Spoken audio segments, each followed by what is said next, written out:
All right, good morning everyone. Just coming outside, gonna get a little work done. It rained this morning. The Utah weather is a little crazy sometimes. We've got, let's see if I can get a good view of the mountains before we get started here.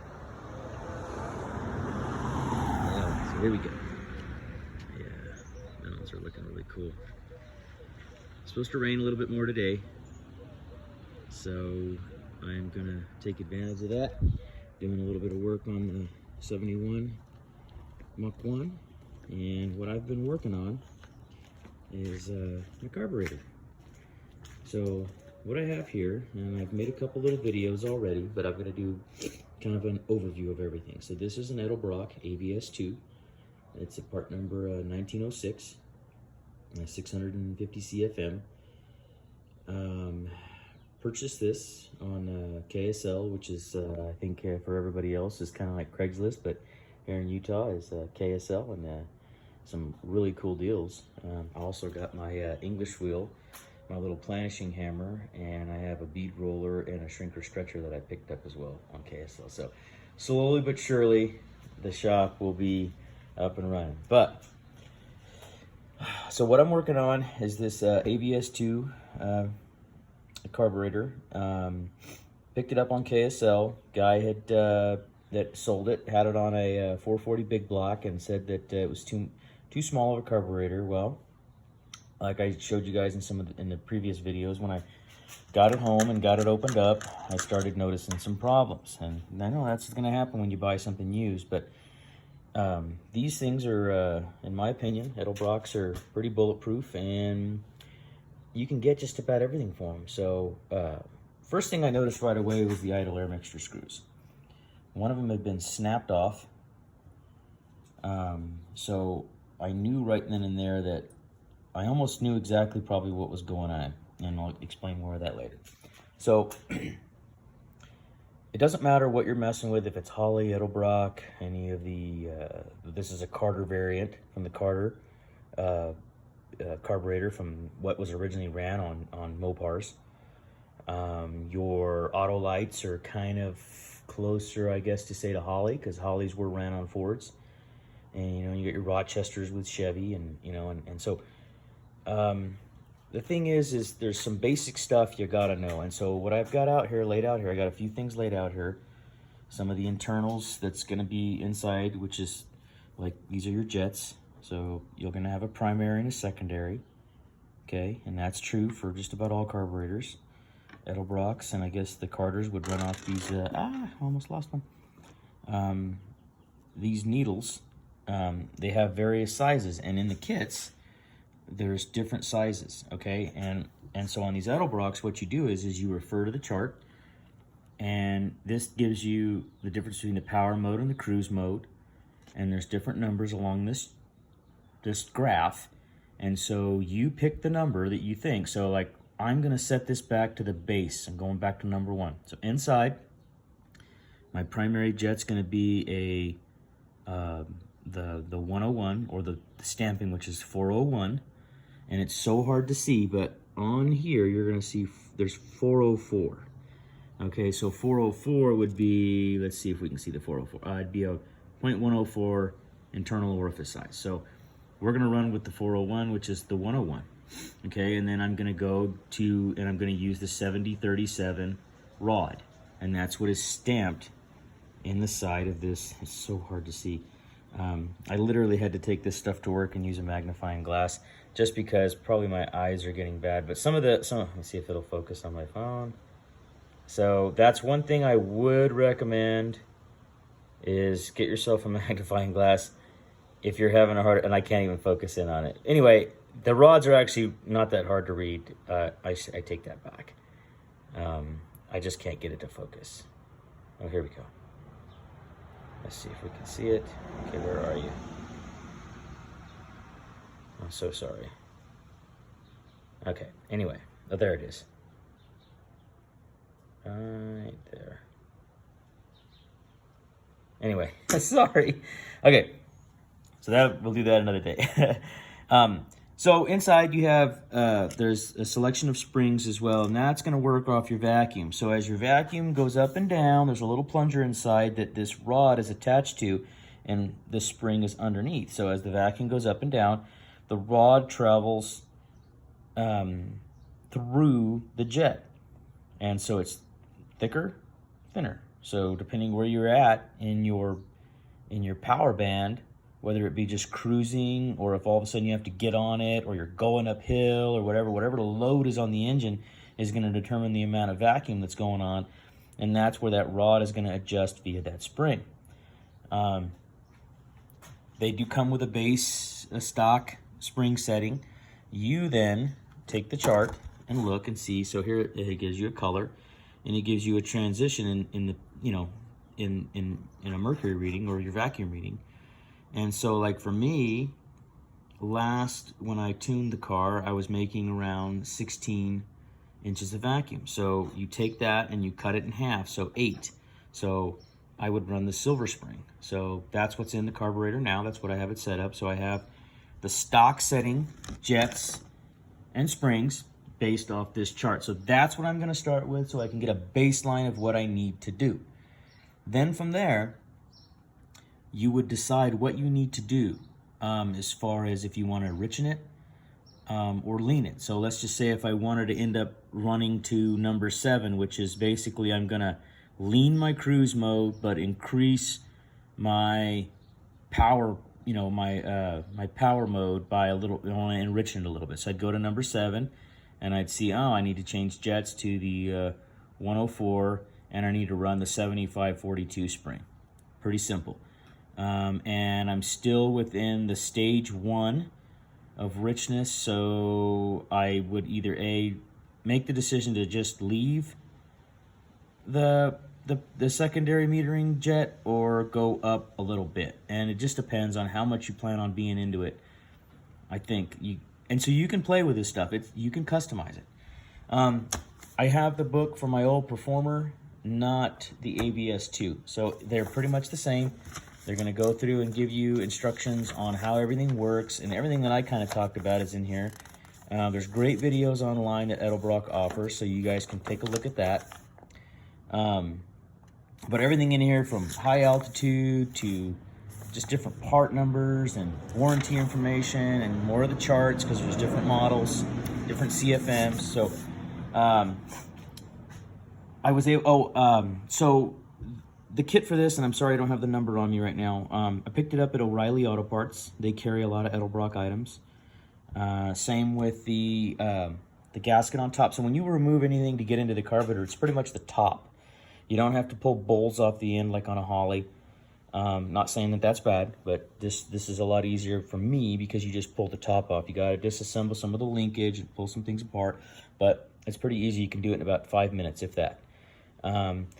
Metering rods and springs and everything are changed right up here. You remove these with a 15 torque, number 15 torques. The little lid pops out. You pull the little deal out, and you can change the spring and the metering rod, boom, and keep going. So realistically, if you were making some adjustments within the chart that did not require your use, so let's just say, okay, I already have jet number 1, or the 101. Okay, so let's just say number 3.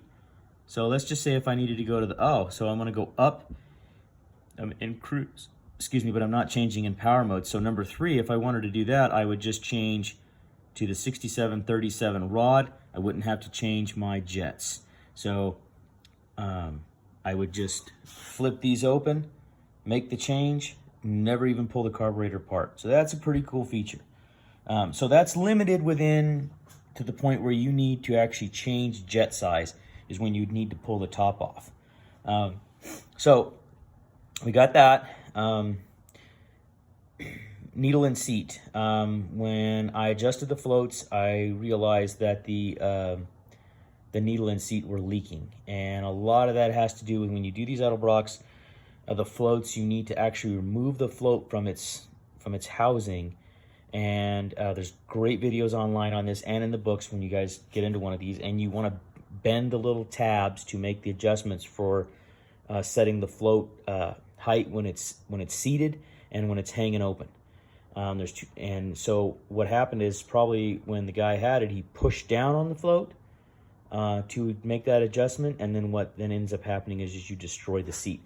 So I went down to O'Reilly's and picked it up, part number 1498, after I had called Edelbrock and asked them what I need. And so there's the little seat and the little needle, and that's like a Viaton seal or whatever it is. And so those were just leaking by. So I got new needle and seats, new idle air mixture screws, set up to stock factory setting for this, with the only exception that I changed was the vacuum spring, because I already knew what I'm making vacuum wise. So that's so essentially, other than fuel and air mixture, when it comes to vacuum, the carburetor should be fairly tuned to what I feel I need based on what my engine's making currently. So that's taken care of. Floats are adjusted by the spec that's given in the book and on the videos. Idle air mixture screws are in place. So yeah, I'm pretty much ready to hook this thing up. There's only one other thing that I'm going to talk about, and I'm going to show you guys. And I want you to understand how important this is. Okay, so this is your curb idle. Okay, so when this is in and you're running, when you crank in on this or out, it's going to open up the primary butterfly, and it's going to give you more fuel, which is going to raise your idle. I think a lot of times this is the biggest mistake that people make, and I think that's what this gentleman had wrong going on here. Make sure you have your timing is right on. You're good with that. Make sure you're good with your ignition system. You're not having any issues with that. All those things really play a part with this next thing I want to show you, which is your idle transfer slots. So I'm gonna flip this guy over, and I want you to pay attention to this little guy right there. So if you see that right in there, that's the transfer slot. So as you increase the curb idle screw, these are going to open. So let me see if I can get it to open for you. So there we go. So I'm gonna manually manipulate it. Okay, so if you look at this hole right here, that hole is your idle air mixture screws that are on the front. So fuel and air is coming through there.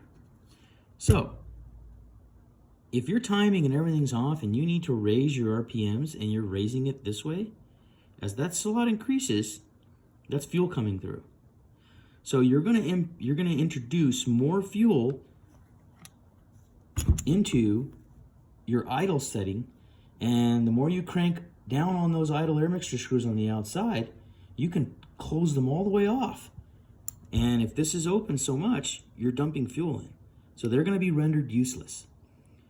A lot of that starts with not having proper timing, and you're not burning good. So that's why I say make sure everything's good. Make sure you got good ground, you've got a good ignition system, your timing is set right. All those things are in play, because you can almost bolt this guy on. And I've got the idle air, I've got the curb idle backed all the way out to where this is sitting flat, and I guarantee you I'll put this thing on, fire it up, and I will be within just maybe, I don't know, under 100 RPM or wherever I need to be. I'll be so close, because my timing and everything else is right on. That with just the simple turn and a half, 1.5 turn or 2 turns out on the idle air, it's going to be introducing enough fuel to keep me right in a decent RPM range at idle. Then I will go back with my vacuum gauge hooked on to the full port vacuum port, which is right here. And I will adjust slightly, ever so slightly, with this here, with my curb idle, as I tune on these to get the highest amount of vacuum reading. So that's how you do it. So keep in mind that idle